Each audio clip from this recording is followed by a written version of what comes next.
नमस्कार मंडळी, कशा आहात आपण सगळे? छान आनंदात आणि आपण हेल्दी असाल. नेहमी सकाळ तुम्ही असा व्हिडिओ खूप दिवसांनी करत आहे. कामाच्या ताणामुळे व्हिडिओज करणं वारंवार शक्य होत नाही. असा विषय जो आहे हा आज माझा आपल्याशी बोलण्याकरता फार महत्त्वाचा आहे आणि हल्ली खूप रुग्णांमध्ये याचा फायदा होईल असा मला नक्की विश्वास वाटतो. तर मंडळी, डॉक्टर बावडेकर्स होमिओपॅथी या माझ्या यूट्यूब होमिओपॅथिक चॅनलमध्ये मी आपलं मनापासून स्वागत करतो. आजचा माझा महत्त्वाचा विषय बोलण्याचा असा आहे की आता सण 35 वर्ष जे असतात त्याच्यानंतरच्या मंडळींसाठी हा कदाचित जास्त उपयोगी आहे. आजचा विषय आहे प्री डायबिटीस, म्हणजे मधुमेह होण्यापूर्वीचा इशारा. हल्ली खूप लोकांना हे इशारे आपले शरीर देत असतं, आपल्या काही लक्षणं सांगत असतात, पण धावपळीच्या जीवनात आपलं दुर्लक्ष होतं आणि कधी कधी मधुमेहामध्ये त्याचं रूपांतर होतं. तर आज आपण या महत्त्वाच्या विषयावरती बोलणार आहोत.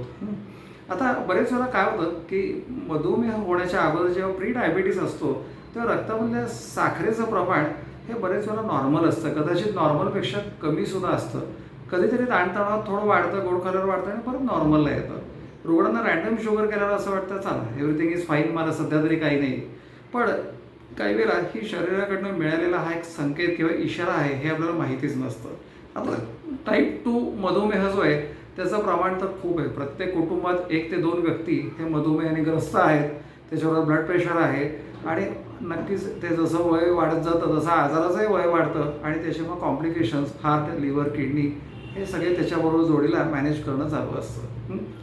सुरुवातीची याची लक्षणं आपण ओळखून घेऊयात की जी आपल्याला माहीत नसतात. अनेक वेळा कोणतीही लक्षणं नसतात, परंतु व्यक्तीमध्ये आपल्याला दिसतं पूर्वी म्हणायचे की आपलं बाळसं चढलं आहे. 35 नंतर पोट मोठं होणं पुरुषांचं, स्त्रियांचं. कधी कधी त्यांना वारंवार तहान लागणं, अगदी थंडीचे दिवस किंवा पावसाळ्याचे असेल तरी तहान नेहमीपेक्षा वाढणं.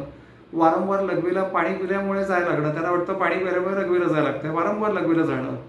सततचा थकवा, थोडं काम केलं तरी असं वाटतं अरे थकवा आला, आता जरा रेस्ट घ्यावी आणि परत पुढचं काम किंवा कामं पुढच्या दिवशी ढकलायला सुरुवात होते. भूक कधी कधी वाढते, अचानक जेवण झालं तरी 3-4 तासानंतर पोटात खड्डा पडतो, भूक लागल्यासारखं वाटतं. पोटावर जवळची चरबी खूप वाढते, म्हणजे हातपाय नॉर्मल असतात पण पोट मोठं. आपल्याकडे हे सुखावस्था म्हणतात, पण ही प्री डायबिटिक कंडिशन आहे. वजन प्रयत्न करून सुद्धा नियंत्रित न राहणे, मानेभोवती किंवा कमरेची त्वचा ही काळसर पडणं मागच्या बाजूनी, नेहमीच्या त्वचेपेक्षा हे सुद्धा लक्षण त्याच्यात असतं. परंतु याचं लवकर निदान जर का आपण केलं तर आपल्याला खूप गोष्टी आपल्याला याच्यातनं अवॉइड करता येतात, म्हणजे मधुमेह अवॉइड किंवा पोस्टपोन करता येतो असं आपण म्हणूयात.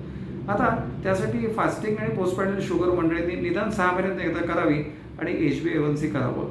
कधी HbA1c वाढलेला आले तर जवळच्या डॉक्टरांचा नक्कीच सल्ला घ्यावा. ज्या कुटुंबामध्ये मधुमेह आईवडिलांना आहे, भाऊ बहिणींना आहे, रक्तदाब आहे किंवा ते 35च्या वर आहेत तरी तर दर 6 महिन्यानंतर हे करावं असं मी आपल्या सगळ्यांना विनंती करतो. आता प्री डायबिटिक्सची काळजी काय घ्यावी, प्री डायबिटिक्स ज्यांना दिसत आहेत ही लक्षणं काय घ्यावी ही आपल्याला मी सांगतो. योग्य आहाराला फार महत्त्व आहे. हल्ली विकेंड्सला हॉटेल गच्च भरलेली असतात.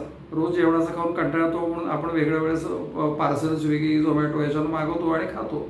आता साखर, मिठाई, कोल्ड्रिंक्स, बेकरी पदार्थ हे जवळजवळ पूर्ण बंदच करावेत. आठवड्यातनं एकदा किंवा 2दा खाल्ले तर चालू शकतं. जंक फूड किंवा आपण म्हणू की प्रक्रिया केलेले पदार्थ टाळावेत. हिरव्या पालेभाज्या, कोथिंबीर, कडधान्य, संपूर्ण धान्य म्हणजे आम्ही त्याला ग्रेन्स म्हणतो यांचा आहारामध्ये समावेश असावा. प्रोटीन्स आहारामध्ये घ्या. शाकाहारी, मांसाहारी आपल्याला जे निवडायचं ते निवडा आणि पोट भरलं की थांबा. घरी उरतंय म्हणून अजून खाऊ नका. एवढेच 2 घास राहिलेत. मी घरच्या स्त्रियांनाही विनंती करतो की एवढंच राहिलं म्हणून पुरुषांना आग्रह नका करू, तुम्ही खाऊ नका. कारण त्या थोडंसं नेहमीपेक्षा जास्त खाणं हे शरीराला घातक आहे असं काही वेळेला आयुर्वेदाने सुद्धा मान्य केलेलं आहे किंवा म्हटलेलं आहे. मान्य तर आहेच आहे. आता नियमित व्यायाम करणं गरजेचं आहे. रोज वेळ नाही, उद्यापासून जाऊ. मॉर्निंग वॉकला गेलं की बाहेर पडायचं, गप्पा मारत बसायचं, कोणी भेटलं की तिथनं पुढं चहा नाश्त्याला कुठंतरी जायचं, करायचं आणि यायचं. हा नसावा. नियमित व्यायाम असावा. दररोज 30 ते 40 मिनिटं व्यायाम करावा असं मी सगळ्यांना सांगेन. योगासनं, प्राणायाम ज्यांना चालणं शक्य नाही त्यांनी करावं आणि दीर्घकाळ एकाच जागी बसून राहायचं आपण टाळावं. वजन आपल्या उंचीच्या तक्त्याप्रमाणे नियंत्रित ठेवण्याचा आपण मात्र प्रयत्न करायचा आहे. पुरेशी झोप आली नसते. जागरण, व्हॉट्सॲप, मीडिया बघण्यामध्ये वेळ जातो. त्यामुळे रात्री 1-1, 2-2 पर्यंत जागरणं, सकाळी 12 नंतर उठायचं. त्यामुळे बायोलॉजिकल क्लॉक बिघडून जातं शरीराचं.